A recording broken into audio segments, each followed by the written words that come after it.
BBOR, Black Box, Online Radio, coming to you from West Virginia. Today we're going to be talking all about the Manchester Canals pusher. And first I would like to give a shout out to YouTube user Rick Schmertz UK, who suggested that we cover this one. And as you see, this is a listener-suggested upload. If you have any cases, topics, or things that you would like discussed on this channel, feel free to drop them into the comments section below, and we will try to get to them. But I have to tell you that our topic list is really piling up as we are having this book discussion on Gareth Penn and Times 17. We're really trying to keep up some consistency, if you will, with the Zodiac Killer stuff. And one of the ways that we're going to be doing that is having some book discussions. And we're going through Times 17 by Gareth Penn. We're definitely going to be putting out some of those things on Friday and Saturday. And to people listening in the future, please feel free to check out our Zodiac Killer book discussion on Gareth Penn's Times 17. Moving on to today's topic, the Manchester Canals pusher. Is there a serial killer or a serial killer group that is operating in the city of Manchester in the United Kingdom? Or is this just something else? Is there a different possibility? To talk about this one, we have to begin somewhere else, because as an American, and almost all Americans that you'll see in the comment sections talking about the Manchester Canals pusher, they want to tie this into the smiley face killers theory. And the way that seems to operate is, in the United States of America, there was a lot of talk a couple years ago about the possibility of a group called the Smiley Face Killers operating in the United States of America. Mostly younger white men were targeted around the college age, white men who were on the verge of prosperity, more or less, prosperous individuals, were murdered after being intoxicated at a bar when they were in a vulnerable state. Their bodies were dumped in the rivers or other water sources, and then a graffiti mark of a smiley face was used as a signature.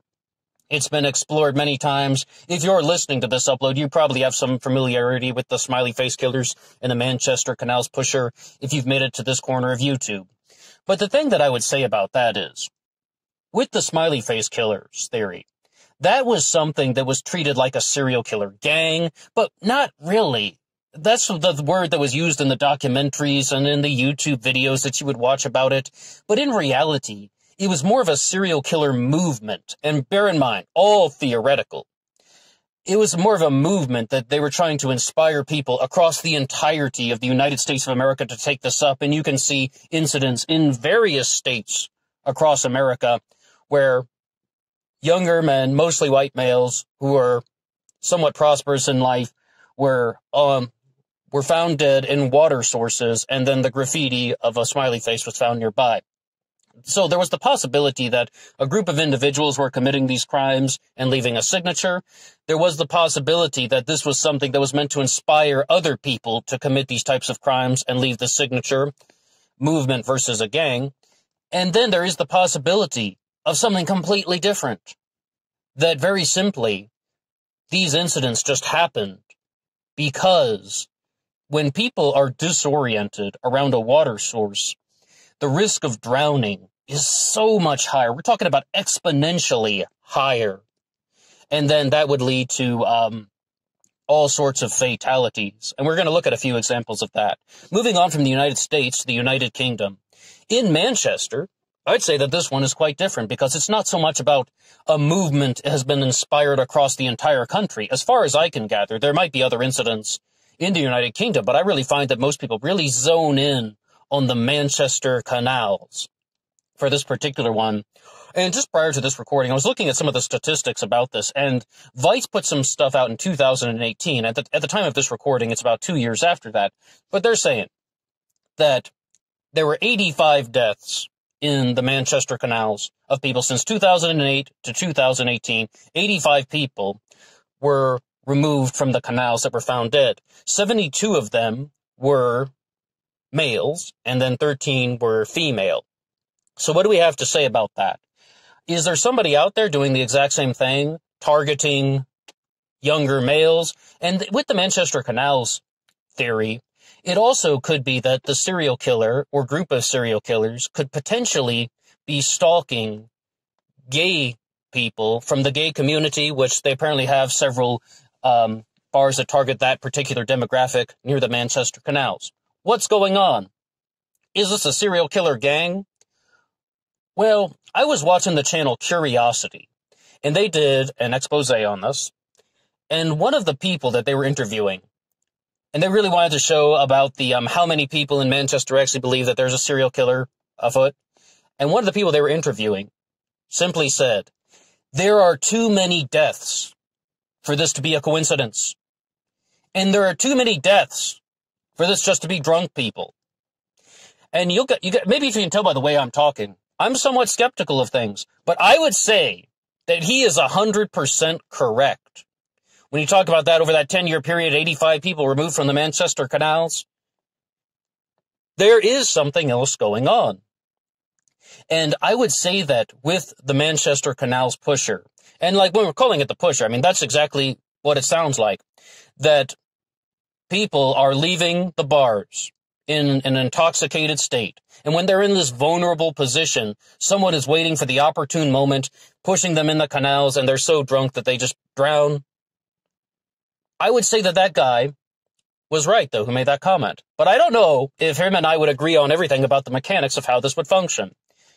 Yes, it is true that when people are intoxicated near water sources, the risk of drowning is astronomically higher. It happens. We can also look at some other examples in the United States of America, such as the death of Henry McCabe, as well as the death of Elisa Lam.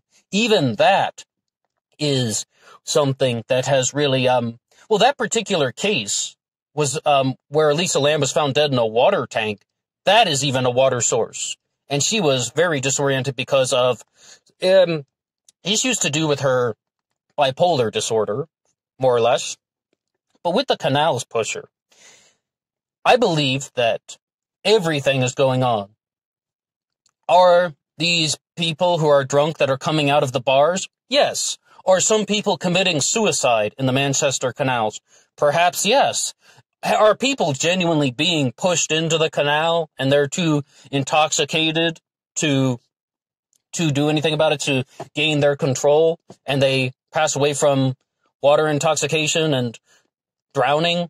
Yes, I believe it's everything that's going on. And I would say this because I think that guy was really onto something when he said this isn't just a coincidence that people are just falling into the water. It's also more about, I genuinely do believe that some of these are suicides. And there were, in some of the other things, there's about a 1 hour and 20-minute documentary. And, what's the name of that channel that put out the, that longer one? It's going to come to me in a second or maybe in a little bit. But I was watching that one as well. And they're just talking about how men most likely do not commit suicide by drowning. But once again, we did say, though, that 13 of these were female, since during that 10-year period. I believe that some people are committing suicide in the canals. Some people are most likely being pushed in, and there could be genuine murders taking place in Manchester, in the canals. How many of those? I can't even begin to speculate. I would definitely believe that the biggest reason why so many people are being found dead in the Manchester canals is because of intoxication. And one of the things, though, that channel Curiosity did that I thought was rather valuable. In fact, if you watch their episode, my big takeaway from it was not all parts of the canals are as gentle as they might appear. When I've seen pictures of the Manchester canals and seen some YouTube videos, and even just in my imagination, I expected that the Manchester canals were about the walkways by the canals, maybe 1 foot, 2 feet, or 3 feet across, or 3 feet above the water line. And that, okay, it's really not that far. And of course, maybe it's easy for somebody to fall in. But what they showed with the material from Curiosity is there are places by the canals that are much higher. I mean, it's difficult to judge the things just looking at some quick video clips. We're talking maybe 7 or 8 feet high. If you were to be drunk and disoriented and you're going down that walkway with the very short rail supports, and sometimes it looks like they just have these chain things that go in somewhat of an arch, and someone were to fall in, if they were intoxicated, they would be very disoriented in the water. So that's another big thing that I look at with that. It's that I think that this accidental death is most likely the largest cause of the deaths in the Manchester canals.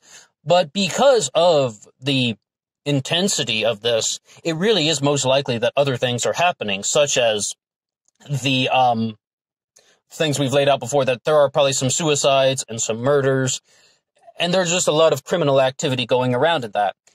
Another thing that I would like to point out is, and this was something that was mentioned on the Lord Nart's channel when they did an upload on this, and they're saying that some of the evidence that people were putting forward in favor of the Manchester Canals pusher being a real serial killer is, a guy was writing an article, and he said, when he visited the canals, somebody in a dark hood followed him for what appeared to be 30 minutes, more or less.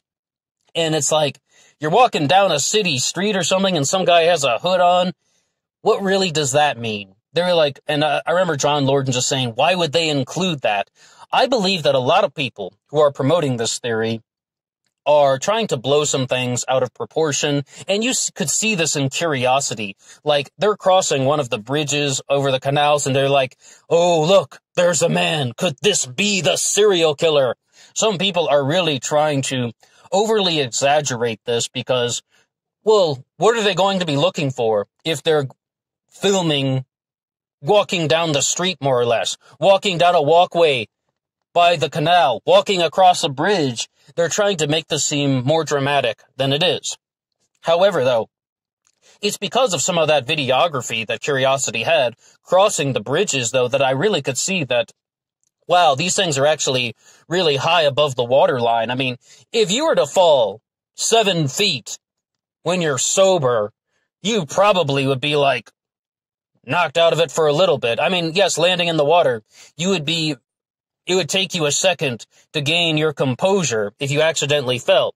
If you were intoxicated, that might be game over because it would be much more difficult for you to regain your senses. This is why so many people are found dead in water sources after their incident. So the big thing that I think we just need to bear in mind is that when you have disoriented people near water sources, there is a very high risk of drowning. And we've also talked about it, something that we call the Kaare Vedvik Assault Case. The former NFL player Kaare Vedvik was beaten up near a water source, and he just got lucky because he had all sorts of potential things and hazards around him. And that's just another way that we've explored this particular topic.